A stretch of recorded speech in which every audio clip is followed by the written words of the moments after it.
Dernière nouvelle. Florentino Pérez se prépare à clôturer le premier contrat de 2025. Avant de continuer, abonnez-vous à la chaîne et activez la cloche pour toujours recevoir de nouvelles vidéos. Carlo Ancelotti vient de confirmer une excellente nouvelle pour les fans du Real Madrid. Kylian Mbappé est de retour à l'entraînement et peut désormais rejouer. L'attaquant français, qui avait manqué la demi-finale de la Coupe du Roi en raison d'une opération dentaire, revient au moment le plus décisif de la saison, apportant un énorme soulagement au staff technique et à ses coéquipiers. Mbappé, arrivé cette saison comme la plus grosse recrue du club, est rapidement devenu un joueur clé dans le schéma d'Ancelotti. Sa vitesse, sa capacité de finition et son intelligence tactique font de lui l'un des joueurs les plus redoutés du football mondial. Jusqu'à présent, le Français a marqué 28 buts en 39 matchs, des chiffres impressionnants qui montrent son importance pour l'attaque madrilène. Son absence lors du match précédent s'est fait sentir, car sans lui l'équipe a perdu une partie de son agressivité offensive et a dû trouver d'autres solutions pour percer la défense adverse. Malgré tout, le Real Madrid a réussi à s'imposer, en grande partie grâce à la performance d'Endrick, qui a brillé en marquant le but décisif. Maintenant que Mbappé est à nouveau disponible, l'entraîneur italien aura à sa disposition l'une des plus grandes stars de la planète pour affronter la dernière ligne droite de la saison. En plus de la Liga, le Real Madrid a encore des engagements décisifs en Ligue des Champions, où Mbappé sera essentiel dans la quête du titre. Avec son retour, l'équipe prend un nouvel élan et renforce sa position comme l'un des principaux candidats pour remporter des trophées dans les mois à venir. Carlo Ancelotti vient de confirmer une excellente nouvelle pour les fans du Real Madrid. Kylian Mbappé est de retour à l'entraînement et peut désormais rejouer. L'attaquant français, qui avait manqué la demi-finale de la Coupe du Roi en raison d'une opération dentaire, revient au moment le plus décisif de la saison, apportant un énorme soulagement au staff technique et à ses coéquipiers. Mbappé, arrivé cette saison comme la plus grosse recrue du club, est rapidement devenu un joueur clé dans le schéma d'Ancelotti. Sa vitesse, sa capacité de finition et son intelligence tactique font de lui l'un des joueurs les plus redoutés du football mondial. Jusqu'à présent, le Français a marqué 28 buts en 39 matchs, des chiffres impressionnants qui montrent son importance pour l'attaque madrilène. Son absence lors du match précédent s'est fait sentir, car sans lui l'équipe a perdu une partie de son agressivité offensive et a dû trouver d'autres solutions pour percer la défense adverse. Malgré tout, le Real Madrid a réussi à s'imposer, en grande partie grâce à la performance d'Endrick, qui a brillé en marquant le but décisif. Maintenant que Mbappé est à nouveau disponible, l'entraîneur italien aura à sa disposition l'une des plus grandes stars de la planète pour affronter la dernière ligne droite de la saison. En plus de la Liga, le Real Madrid a encore des engagements décisifs en Ligue des Champions, où Mbappé sera essentiel dans la quête du titre. Avec son retour, l'équipe prend un nouvel élan et renforce sa position comme l'un des principaux candidats pour remporter des trophées dans les mois à venir. Ces derniers jours, l'absence de Mbappé à l'entraînement du Real Madrid a généré des spéculations et de l'appréhension parmi les fans. Après tout, perdre leur meilleur buteur à un moment aussi important de la saison pourrait compromettre les plans de l'équipe. Cependant, la raison de son absence n'était pas une blessure musculaire ou quelque chose de plus grave, mais plutôt une opération dentaire. Selon les informations du journal espagnol Marca, la procédure était simple et planifiée à l'avance, sans impact significatif sur les performances physiques du joueur.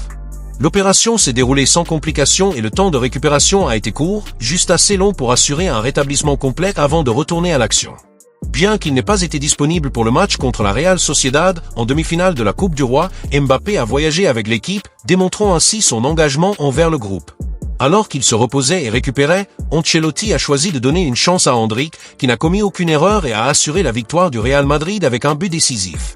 Les inquiétudes des supporters étaient logiques, surtout compte tenu de l'historique de Mbappé, qui au cours des saisons précédentes a dû faire face à des problèmes physiques qui l'ont tenu à l'écart des matchs importants. La bonne nouvelle, cependant, est que cette fois-ci, l'absence a été brève et sa condition physique n'a pas été affectée. Ancelotti lui-même a tenu à rassurer les fans en assurant que le joueur est complètement rétabli et prêt à jouer à nouveau. Avec cela, on s'attend à ce qu'il revienne dans l'équipe de départ samedi prochain, lorsque le Real Madrid affrontera le Betis, à Séville, pour le championnat d'Espagne. La présence de Mbappé sur le terrain est essentielle pour l'équipe, non seulement pour ses buts, mais aussi pour son influence sur le terrain. Ses déplacements, sa vitesse et sa capacité de décision rendent l'attaque madrilène beaucoup plus dangereuse et son absence se fait toujours sentir. Arnold arrive au Real Madrid. Le Real Madrid a déjà défini ses priorités pour le prochain mercato et la direction a un plan clair. Une seule signature majeure sera effectuée et celui choisi pour combler cet espace est Trent Alexander-Arnold. Pour les supporters madrilènes, cette décision pourrait être décisive pour l'avenir du club, garantissant non seulement une stabilité défensive mais aussi un gain significatif dans le département offensif. Florentino Pérez, avec sa vision stratégique, estime que le latéral anglais représente la meilleure solution pour le poste d'arrière droit, dirigé depuis des années par Dani Carvajal. L'Espagnol, bien qu'il soit un joueur clé de l'équipe depuis plusieurs saisons, atteint la phase finale de sa carrière et souffre de problèmes physiques récurrents. Son récent rétablissement après une longue blessure a clairement montré que le Real Madrid avait urgemment besoin d'un remplaçant capable, quelqu'un qui puisse prendre immédiatement le poste de titulaire et apporter la sécurité nécessaire en défense. Le choix d'Alexander-Arnold n'a pas été fait par hasard.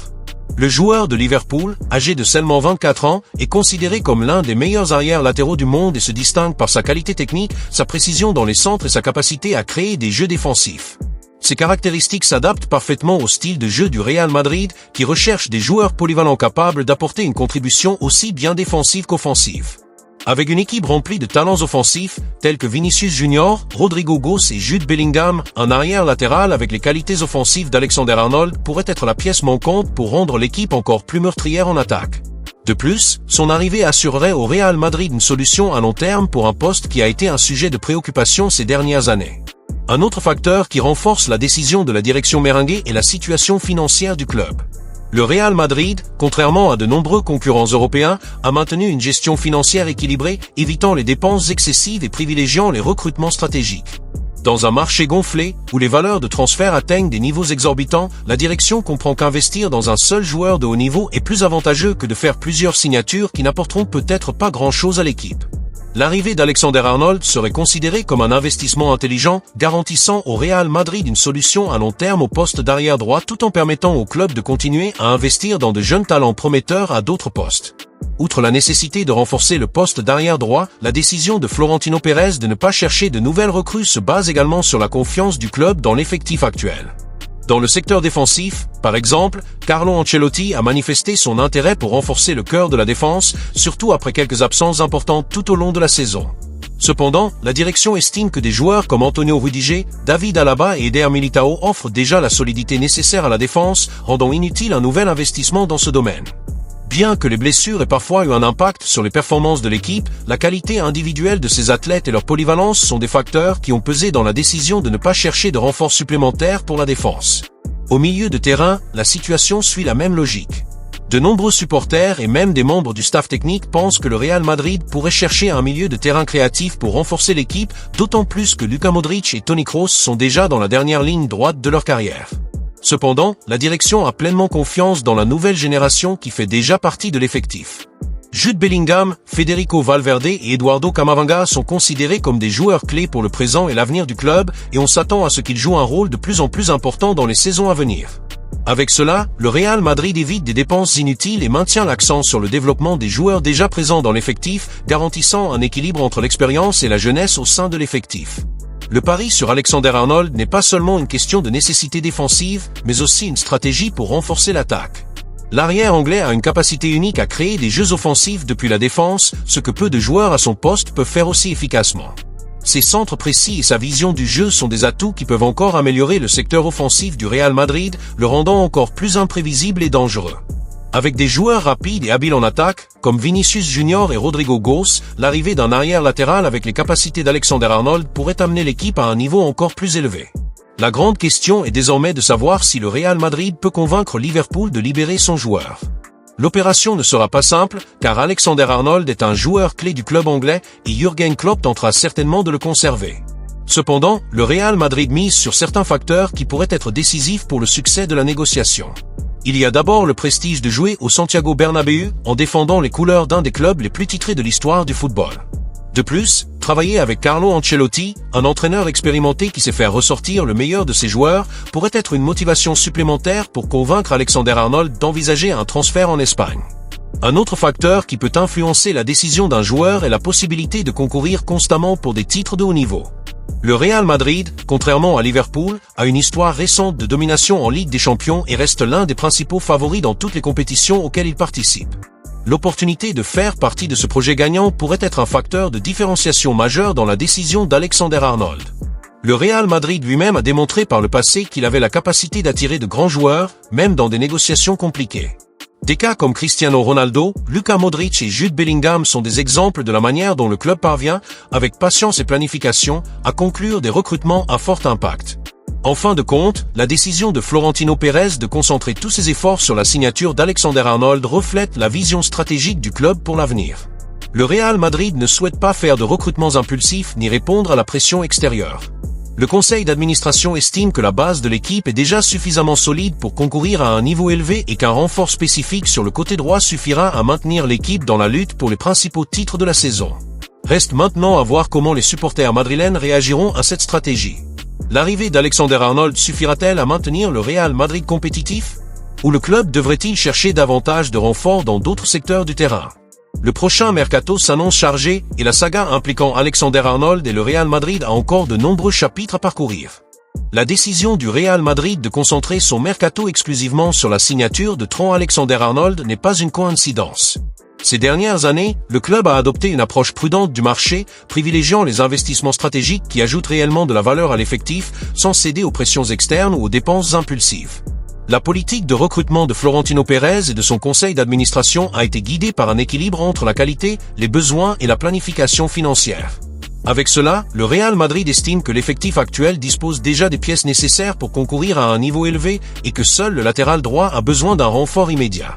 Même avec quelques critiques de la part des fans et d'une partie des médias, la direction reste ferme dans la conviction qu'il n'est pas nécessaire de chercher des joueurs pour d'autres postes dans cette fenêtre de transfert. L'une des principales raisons de cette décision est la solidité défensive dont dispose déjà le club. Malgré les problèmes physiques rencontrés par certains joueurs tout au long de la saison, le Real Madrid estime que l'effectif dispose de suffisamment de profondeur pour couvrir d'éventuelles absences. La défense, par exemple, compte des noms de haut niveau comme Antonio Rudiger, David Alaba et Eder Militao. Même si les blessures ont entravé les performances de l'équipe à certains moments, le conseil d'administration considère ces joueurs comme des solutions fiables et polyvalentes, capables de maintenir une cohérence défensive. De plus, Nacho Fernandez, un vétéran du club, continue d'être une pièce importante dans la rotation de l'effectif, garantissant expérience et sécurité dans les moments décisifs. Avec autant d'options de qualité en défense centrale, investir dans un autre défenseur serait une dépense inutile, surtout lorsqu'il y a d'autres domaines qui demandent une plus grande attention. Au milieu de terrain, la situation suit la même logique. De nombreux fans et analystes soulignent que le Real